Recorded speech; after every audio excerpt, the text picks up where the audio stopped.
Happy Wednesday, Wholesale to Million family. Man, you guys, I hope you guys are having a good morning. I am back with another special guest. I call this guy here is the people's choice. All right, the people's choice.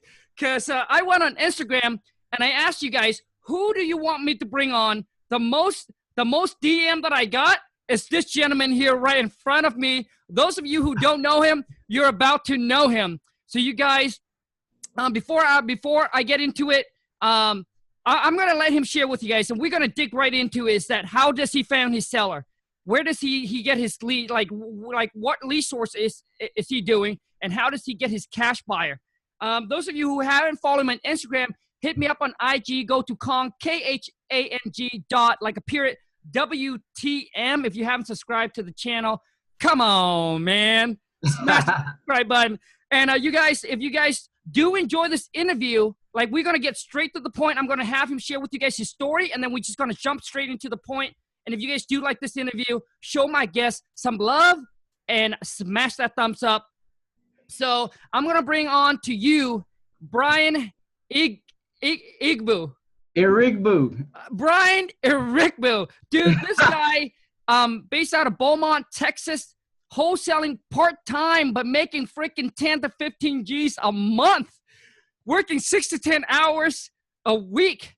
Man, when I was in my like 20s or so, man, I wish I can do that. He's also a landlord. He does subject to and owner finance. If that is what you guys are looking for, then man, get your pen, your paper, freaking get your ear open and let's go. Come on, Brian, what's up, man?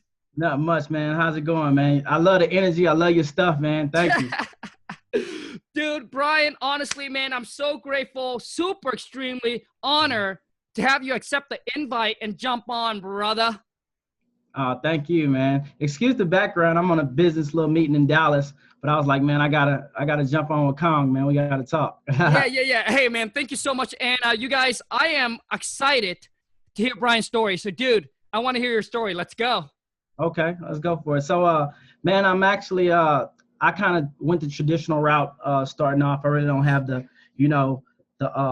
slept in my car story, quit my job. I actually went to college, got a degree in college, when I got out, at first I was trying to do like the dentistry thing. I ended up being a high school teacher. So I taught high school science for like 4 years. And then after that, I got in the oil and gas field, which I do now. And while I was there, I was like, hey, man, I want to, make some extra income, I was like, man, it never really felt like enough. So kind of researching came into, real estate, which I found that you could actually get into with little money and not using your credit. And so that's where I kind of started at. I actually started, when I came into it, I kind of came in with the creative approach. I really never just kind of started with wholesaling. One of my earlier mentors, that's just kind of how they taught me, like any lead coming to pipeline, if the seller is motivated enough, you can do a deal, equity or not. And so that's kind of how, I started. And right now, I still wholesale. I do it like 6 to 10 hours because I do work a lot on my job, like 50 to 60 hours a week. And because of, knowing multiple strategies, I never really had to build a huge team or just have a huge, influx of leads to just consistently close deals. So that's where I'm at now. I got close friends, like Max and, Scott. They was messing with me not too long ago. Like, leave a job, go full time. And I'm like, man, I can do both. but the transition's coming. Dude, Brian, man, you guys, man, already, I like how real you are, bro. Already, man, I like how real you are, dude. You're not putting sugar on top or anything. Straight up, bro.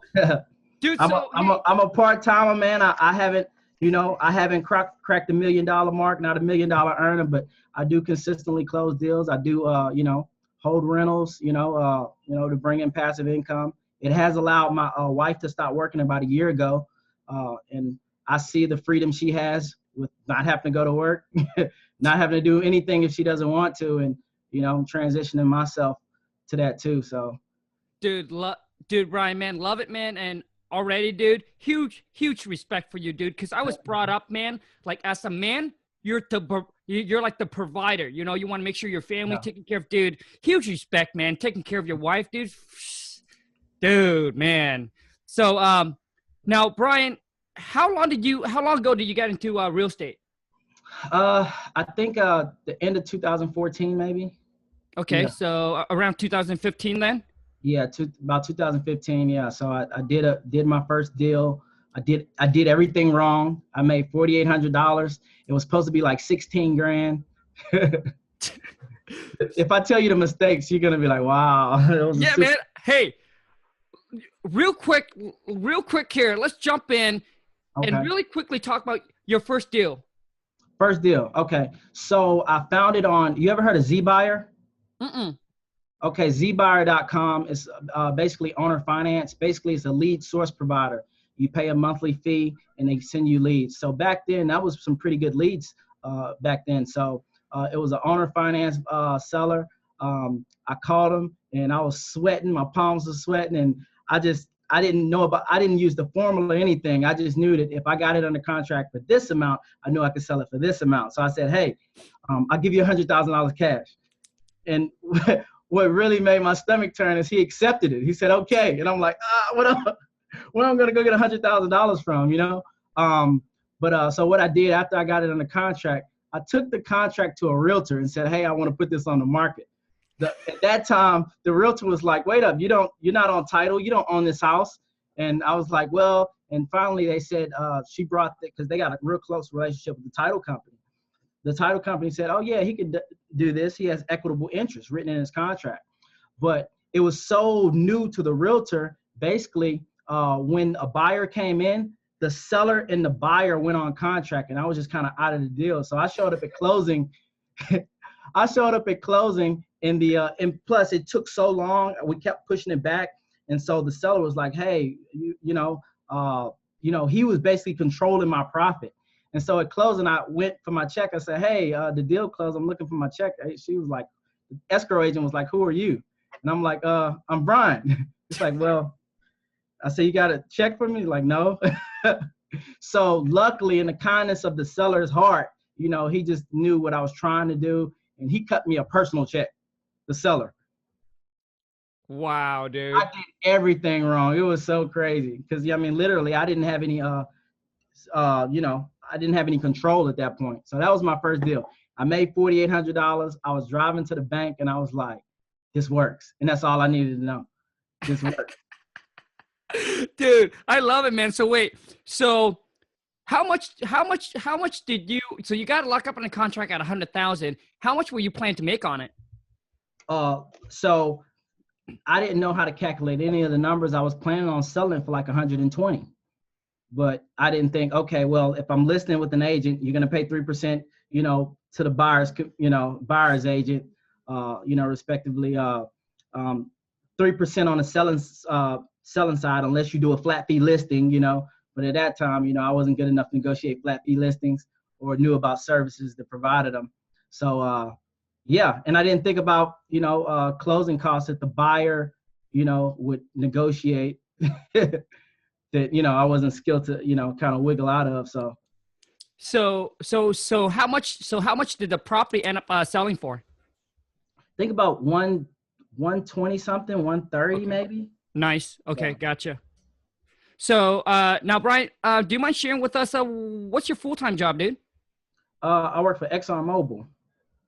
Yeah, as a process operator. Okay. Yeah. So my next question for you is, what is it keeping you there then? So, and it's funny because it's the argument I always argue with Max about. I personally, Rich Dad Poor Dad was the turning point for me, the book. And although, I make more wholesaling, I wanted to leave off of passive income. So I wanted to make the exact same amount I'm making at my job with passive income, because I feel like, no disrespect, but flipping houses, wholesaling, unless you're completely out of the business, it's still another job. And the job I have is really like super, super, super easy, low stress. So I was like, hey, I give up one job for another job just to say I work for myself, so that's why I haven't left yet, Gotcha, man. So Gotcha. I was trying to, I was the marker or the goal for me for the transition wasn't, hey, can I make the same amount or double uh, in my wholesale business? Mine was, hey, can I make six figures passively through rental income, and then transition like that. That was the goal. Respect, man. So, So I so know Brian, it's a lot different than most wholesalers and flippers. You know, they're like, oh, forget that. I'll make 150,000 a month wholesaling. I'm like, yeah. So hey, you know what? Respect, bro. Respect, because your goals and your visions is it's different. different. And I Yeah. respect it, man, because you want to leave it with passive income, dude. Awesome, man. So, Brian, do you mind sharing with us where you at right now in your passive income?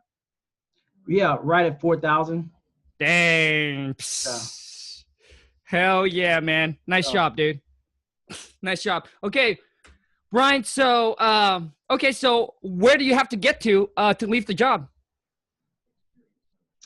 man, I really 83. 83. Yeah. And so I have, because of how the wholesale business picked up, I really think I could do that, by the end of the year. So 4,000 is net. Total Yep. gross rents is like 6,500. Yeah, Nice. rents. So So you need to net. So you want to bring in like eight. So you want to bring in like 8,300 bucks in passive income yeah, net. net. Yep, dude. Awesome, man. Most people, dude. Most people can't even do that for like.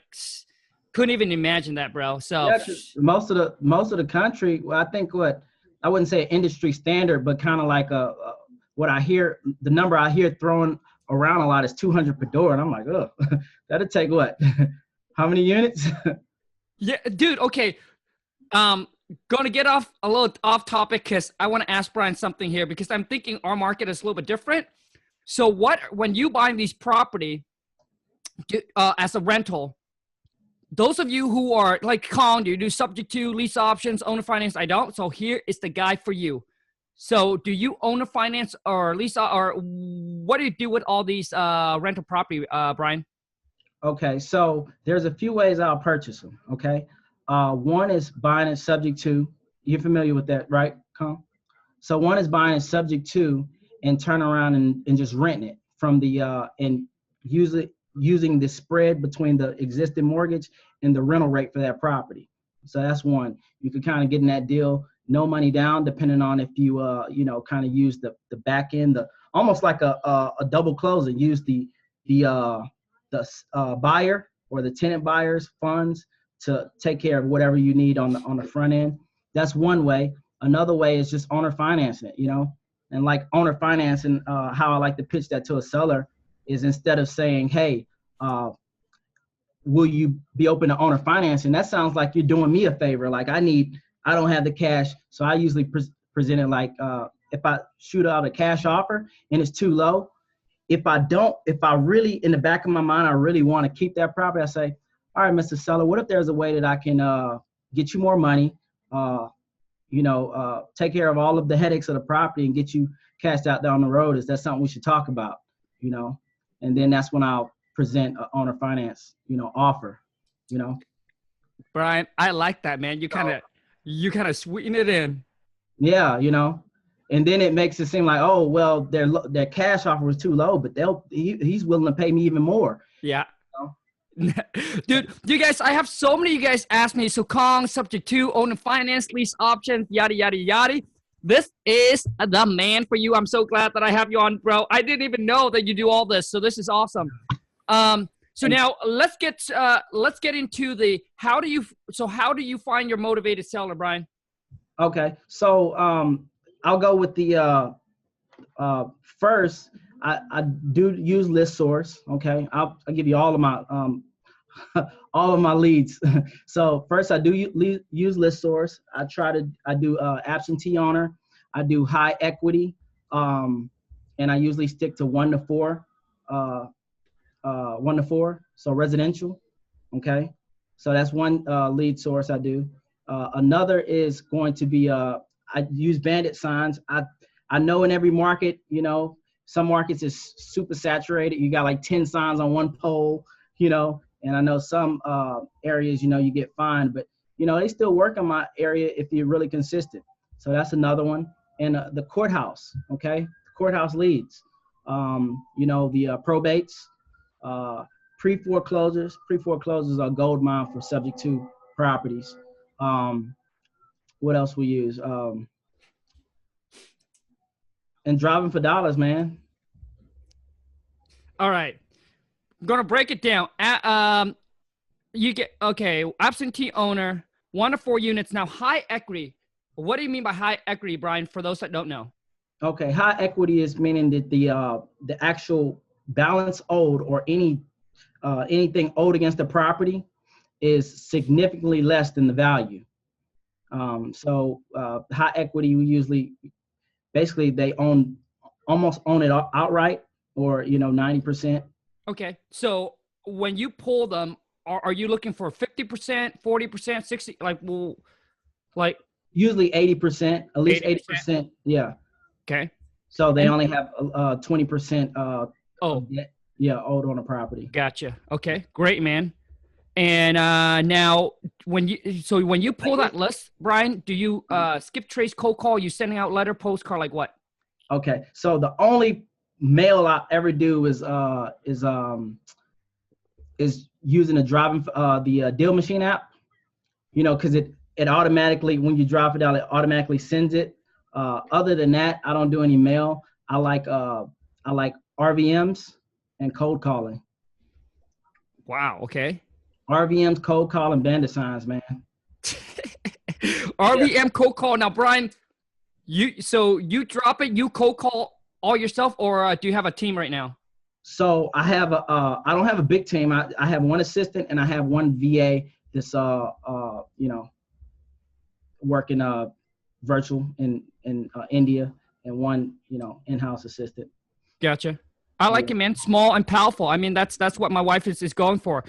I don't want to, I used to think, dude, that it's so sexy hearing people coming in their office. They got a big team. Dude, manage people, man. Manage people is a freaking, it's a whole different beast, bro.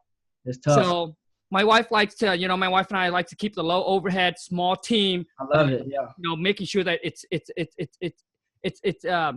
small, but it's powerful. Like we get more done, kind of thing. I like it.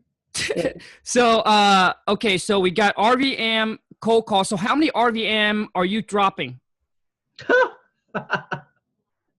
Thousands, man. So if we're not trying to catch up and we're not on, like, you know, like overwhelmed and need to like slow it down, usually about 6,000 a week. Okay. But I usually do it like a 3 days a week. So it'll be something like a 2, 4, 6, you know, 2,000 on a Tuesday, 2,000 on a Wednesday, you know. Gotcha. Okay. And to leave a gap in between, like Tuesday, because a lot of people are going to be calling back, you know, on Wednesday, you know. So Smart, if you drop on Tuesday, a lot of people are going to be calling back. Yeah. I'm sorry, like Monday, Wednesday. Yeah, like a Monday, Wednesday, Friday. So you leave a gap in between. Cool, man. Okay. So you're dropping about 6,000 a week. And how much are you spending on RVM per month? RVM per month, man. You just called me out, man, on my numbers. I need to get down on it. So when I usually purchase, buy minutes, we usually spend about, I would say about 1,500. Okay. About 1,500 a month, you know. Okay. Kind of eat through those, yeah. Cool, man. Now for bandit sign, how many bandit sign are you putting up per week? So it's funny because I haven't consistently stayed at one amount, because I tried like 100 per week, but in 2 weeks it's like my little market is saturated and a lot of them don't get taken down, so I can't there's not 100 more to put up. Does that make sense? Yeah. So we kind of got to wait until, you know, whether you know, maybe competition takes them down or the city takes them down. So I would probably say averaging maybe about 30 a week, because it's not enough. I would have to expand in other markets to continue to put 100 a week, if that makes sense, you know? Yep. No, it does make sense. So some places it gets taken down. Ours, it doesn't, unless you kind of using the stakes, and I don't. I prefer polls. Gotcha. So you have 30 signs up, and they're up 7 days a week.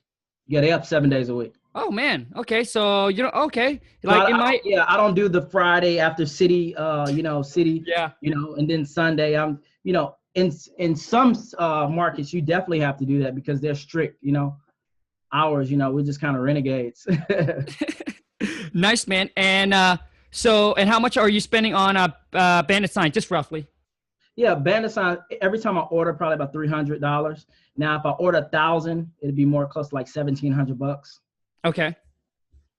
Now, drive for dollars. Are you do that what? Friday, Saturday, and Sunday, or what? So I don't do that consistently, man. My work schedule is very awkward. It's not a 9 to 5. I don't work at like a typical 9 to 5. I rotate between nights and days. So it's like and it's not like set like this many days, that many days. So it's kind of like, it's so random. So I usually just kind of do the driving for dollars when I, kind of have time. Okay, cool, man. And then the courthouse probate and pre-foreclosure. Do you cold call, drop them RVM, like what? So we'll get a list like that. We'll skip trace it and drop RVMs. But if it's a smaller list, kind of like probates, we'll call them. Gotcha. And yeah. and Brian, I have people ask me this, is that when they call probate, pre-foreclosure, or tax delinquent or whatever, how do they start the conversation by letting the seller know, or do they act like they don't know? I don't let the seller know personally. I just, I'm an investor, I buy houses in this area, I was calling about your house at blah, blah, blah, wondering if you're interested in the cash offer or you ever thought about selling, I just keep it like that. I like to build rapport and allow them to open up to me, instead of just kind of making it awkward and getting their guards up at first. Because if I come in and start talking about a death, aside if you're still grieving or not, that's not what I'm talking about. It's just the fact I'm telling you that I know more information about you than you've given me. So I feel like I'm kind of intruding, but you may feel totally different, but that's, so I just come completely just like, an investor, and I'm probing and seeing if you're interested. Brian, dude, whatever you just said, dude, I agree with you like 100%. I got a DM yesterday asking me the exact same thing, and I respond pretty much exact same thing. Like just act like you don't know. Just act like you're an investor, that you're looking for properties to buy, and if they happen to sell, let them open up to you. So Brian, exactly what you said, man. I agree 100%. Because to me, if Brian calls me and said, "Hey, Khang, hey, bro, I know that you're going through this," I'll be like, "Dude, like you're targeting me, right? You're exactly, looking yeah, like me to target you." That's exactly what's going on. Yeah, right. And exactly what you said. I'm gonna be like, okay, well, this guy's gonna try to take so I'm gonna have my guard up. Yeah, and I get that question a lot. Pre-foreclosure, tax delinquency. You ever, and I've tried it both ways. I've tried it both ways. Because usually when you address someone with their problem, it's just natural psychology. When you tell someone what they need to do or what they should do or what's going on, they're usually gonna defend themselves. You really don't get far like that, Yep, I agree, man. So now, like, hey, your house is in foreclosure, you're gonna lose it. It's like, I'd be like, dude, are you stalking me, bro? Yeah. So Brian, like, out of all of those, which one yield you the best results? As far as lead sources? Yeah. I would say it's a toss up. So for just normal wholesale deals, bandit signs. I think sometimes I think you got to be pretty motivated to call one of those signs because when I first seen a We Buy Houses sign, I'm like, man, that got to be a scam. Also, I've been getting a lot of I wouldn't say competition, but just random people calling, kind of like, hey, I do cleaning, hey, I do make readies, but the leads that come from bandit signs, your phone doesn't blow off the hook, but they're usually pretty good deals. And for like subject to deals or creative deals, any type of thing creative, I would say pre-foreclosures. Okay. or mortgage lates, anything like that where, you know, they're in the risk of losing. And it's usually mortgage, something like Okay. a foreclosure. Okay. Now, Brian, so out of all of your wholesale deal, like, is it mostly straight cash, like cash out done, or a lot of like subject to and lease option or stuff like that? I would really say 50-50. I would Okay. really say 50-50. All right. And then So, another thing, like I told you, you know, I kind of aim for the creative deals more so than the wholesale, because my whole thing is really, my focus isn't just like, you know, the large cash coming in, it's more so the cash flow. So I'm usually kind of targeting, or more so if I could do a wholesale deal with a property, but I also know I can own it creatively, I'll try to negotiate or lean towards owning the property, you know? yep. So that's why I kind of, you know, goes 50 with me. Gotcha, man. Nice. Now, cash buyer, Brian, how do you build your cash buyer? Man, cash buyers, man, really just having a great deal on the market. So it's funny, I got a great YouTube video on that. But of course, you know, when I first started, I went to the auction, you know, and I really just, I sat back and looked at the people that were actually bidding for properties and not just looky-loos, you know, and approached them right after, like, hey, you know, I get deals like, you know, the one you're bidding on all the time, and you don't have to have the competition, you know, would you be interested in, you know? So that's one way. Another way is like for rent signs. You know, I figure these guys are already buying properties and they're landlords. Another is I go to my MLS, because I was actually a real estate agent for a little bit. I had my license because I thought it was going to help me in wholesaling, and I was like, well, it's two different directions. Yeah. So I would log onto my MLS and I'll look at closed transactions. And then I'll go look up at the courthouse who bought those properties, and I'll reach out to them. Okay. But out of all of those ways, Khang, my best way of finding cash buyers have been having a good deal on the market. Because if a great deal is on the market, several buyers are going to come. Only one is going to be able to purchase the property. And then you're going to have, you know, a handful that's like, hey, man, if you get another deal like that. So it's kind of like, you know, the best way to catch fish is with bait, you know? So all those other ways are cool, but I feel like the best way to find a cash buyer is have what they want, have a deal, you know? Have a deal. Awesome, man. So now, Brian, I want you to now, when you get this, do you put, like, because I know you mentioned before when you started, you put the deal on the MLS. Do you still do that? It depends. So normally no, but if I'm wholesaling it, yes. Gotcha. Yeah, you prompted me, man. It's cold out here. Gotcha, man. So if you're wholesaling it, so Khang, if I can control the property or purchase the property outright, and I know that if I had a little more time and a little more exposure, I would get more money, then I put it on the MLS. Okay. I give you an example. Okay, let's say it's a property, you know, I was able to buy for $30,000. Maybe if I shoot it to my cash buyers list, maybe I could get $40,000, right? And make a $10,000 assignment, right? Mm-hmm.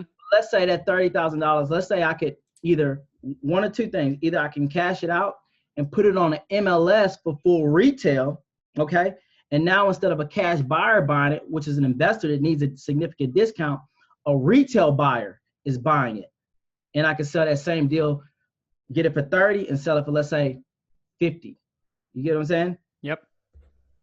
Or 48 or something like Yep. that. That's one way. Another way is maybe if I can buy the property subject to or owner finance, because now I'm on title, I'm the owner, and then put it on an MLS. Like I think I did a deal like that not too long ago where I negotiated, because the seller got a cash offer, right? It was lower than mine's, but when I did calculated the numbers, my cash offer would have been about the same. But since I knew some more creative strategies, I say, hey, how about if I get you this much, which is about $10,000 more?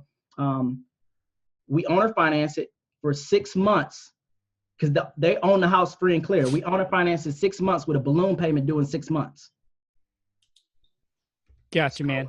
No interest. So what I did was, as soon as I closed on the property, you know, I put $500 for landscaping, and I put it on the MLS, and that was a $41,000 deal. Dang. $41,000 profit. Dang. And the buyer was someone that bought the home with a conventional loan. They wanted to live in it and keep it for theirs. They weren't looking for a profit. Gotcha. Yeah. So that's when I use the MLS. If I can acquire it creatively, or if I'm comfortable with just cashing it out to get more, because the person is going to always pay the most is the retail buyer, the end buyer, you know? Yeah. So if I get it wholesale and get it in the end buyer's hands, you know? Yep. Agree with Brian 100%. That's why I'm telling you, that's why I told you guys, you know, there's the 30% rules. The 30% is 99% of most investors. That's what they want. There's a 25% discount if you can find those buyers, and there's a 20% discount. And if you're able to put it on MLS, expose it to, just like Brian said, like these retail buyer that comes in, they don't even know about these percentage. They want to buy it, go in and put some sweat equity in it. If they get like, yeah, those are the one that pays the most. Oh man, Brian, dude. So you guys, if you guys want to learn about the lease option, the subject to owner finance, the creative financing side, this might be the man for you. So Brian, how do they hook up and how do they contact you, bro? Because I know that you are over too. So YouTube, my first and last name, Brian with an I, Brian. Last name, Iregbu. So you just look me up on YouTube, and there we go. There we go. Like, share, subscribe. click the subscribe button. And for Instagram, I'm most active on Instagram, Khang. That's my platform. I love Instagram. But okay.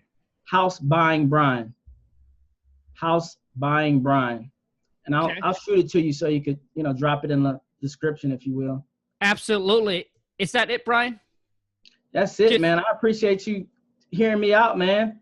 So, let me ask you this, man. How'd you find out about me, man? Because I seen your channel probably about maybe over a year ago, man. I was subscribed to you on YouTube. Oh, dude, man. Okay. For a while, man. Yeah, dude. So let me honestly, Brian, like so I went on Instagram like, hey, do you have like a 15 or 20 minutes after this where we can jump on IG Live? Or no? Sure. Yeah, we can. No. Hey, Brian, dude, like if you can't do it, that's not a problem. Maybe we can do it some other time. Yeah, it'll be more convenient another time. Okay, cool, man. Let's do that. But anyways, so I went on IG Live, and then I said, who do you guys want me to bring on? Like, who is making an impact in your life? The most DM that I get, I will reach out to that person, and then I reach out to that person. And dude, like I don't give up, man. Like I like constantly text that person over and over and over again, right? But different kind of ways, and try to get them on. And the most DM that I got is, bring Brian on. So I said, okay, who's this guy? No, really, man. So I was like, who's this guy? I went and checked it out, and then I decided to shoot you in DM. And when you respond back, bro, that somehow you watched my video, dude, it literally like just blew me away. Like, you know, so like, because to me it's like, okay, man, here's the people's choice guy, and this guy said that he watched my video. And I'm watching you. Dude, man, it just blew me away, dude. And Brian, I'm so happy, man, that people have me reach out to you, and it's such an honor to have you on, bro. You're man. I love the energy, man. I love man. You give a lot of game away. I love it, man. Thanks, man. So, Brian, those that are recently getting into the game, or they want to start to learn how to do this business, obviously make 2019 the best year of their life. Some have not done their deals. Some are just maybe doing 1 or 2 deals here and there. They would love to get to the point where they can do like, you know, 5 to 10,000, even part-time. What are some tips, strategies that you can give out, bro? Okay. I will give probably 3 major ones. Number 1, focus on finding motivated sellers, because there's so many different things you can be your website, your name, your company cards, your buyer list. Look, a buyer is going to come with a good deal, but a seller isn't going to just come to you, you know? So I would say focus on marketing, and the majority of time looking to find motivated sellers, and try to get good at just a couple of lead generation strategies so you can actually test and know your numbers, you know, and then you can dump what's not working and double down on what is. That's number one, marketing. Really just become a master at marketing and finding great deals. Number two is, you know, relax when you talk to sellers, and don't think about, oh, what can I say, what I'm going to say wrong. Focus on asking questions. Get really good at asking open-ended questions, and be like a reporter. Use what they say to create win-win deals. Okay. And another thing, if you build rapport with people, they're going to do deals with you. I mean, sometimes they'll take your offer that's even less than the other competitor offered just because they like you, you know?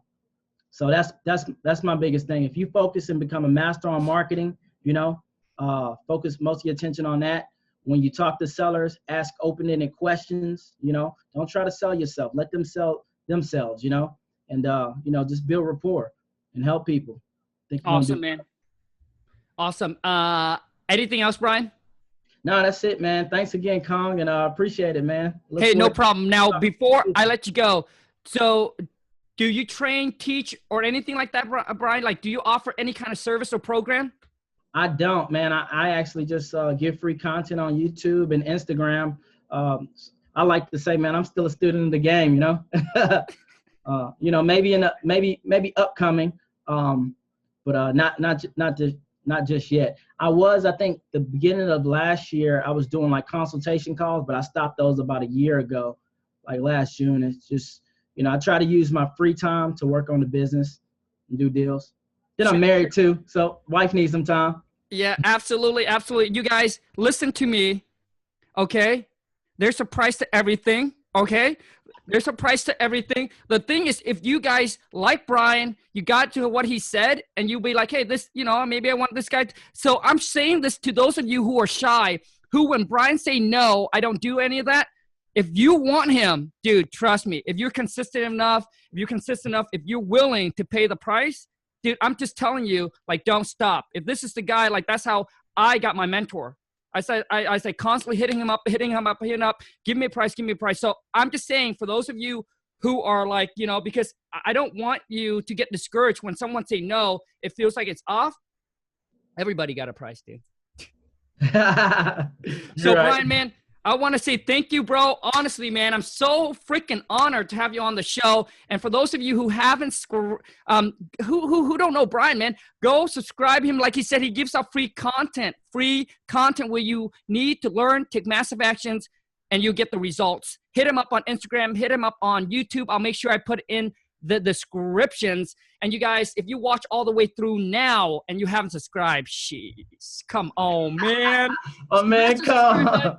Welcome to the Wholesale to Million family. Thank you so much, you guys, for your time. And Brian, thank you so much, man. I'm going to let you go. Thank you, Khang.